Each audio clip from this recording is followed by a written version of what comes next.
окупанти збирають ще. Nous devons aider le continent africain. To live with us, the European dream. Good friend of Taiwan. Europe 1, bonjour. 6h47, la revue de presse internationale sur Europe 1. Nous partons d'abord au Royaume-Uni. Bonjour Sarah Menahi. Bonjour. Vous êtes à Londres pour Europe 1. Alors de quoi parle la presse britannique ce lundi ? D'une nouvelle étude sur les métiers les plus stressants au Royaume-Uni.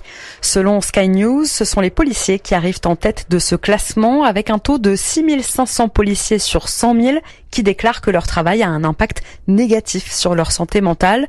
Fait plutôt alarmant, selon le journal The Guardian, ce taux est presque 2,5 fois plus élevé que la moyenne nationale. Les travailleurs sociaux arrivent eux en deuxième position selon le Times. Le journal donne un chiffre. 6% de la main-d'œuvre dans ce secteur d'activité a signalé des problèmes de santé mentale causés ou aggravés par leur travail. Enfin, les tabloïds de leur côté, comme le Mirror, soulignent aussi la situation précaire des enseignants et des professionnels de santé, infirmières, jeunes médecins, symbole selon eux de l'état alarmant du NHS, le système de santé public britannique. Nous sommes aussi en Espagne ce matin avec notre correspondante Anaïs Cordoba à la une de la presse espagnole. Eh bien, ce chiffre alarmant, 114 576 femmes se trouveraient en situation de prostitution en Espagne.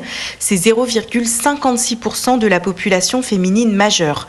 Parmi elles, 92 000 seraient potentiellement victimes de trafic et d'exploitation sexuelle, révèle El País.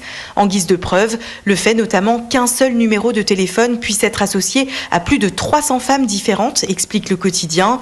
Ces chiffres sont le résultat d'une macro-enquête gouvernementale pionnière, titre Infobae.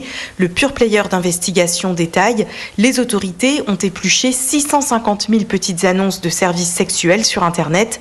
El Periódico de España cite lui la ministre de l'égalité Ana Redondo qui appelle de ses vœux une loi abolitionniste à la française. Merci Anaïs Cordoba, merci à tous nos correspondants. La revue de presse internationale vous a été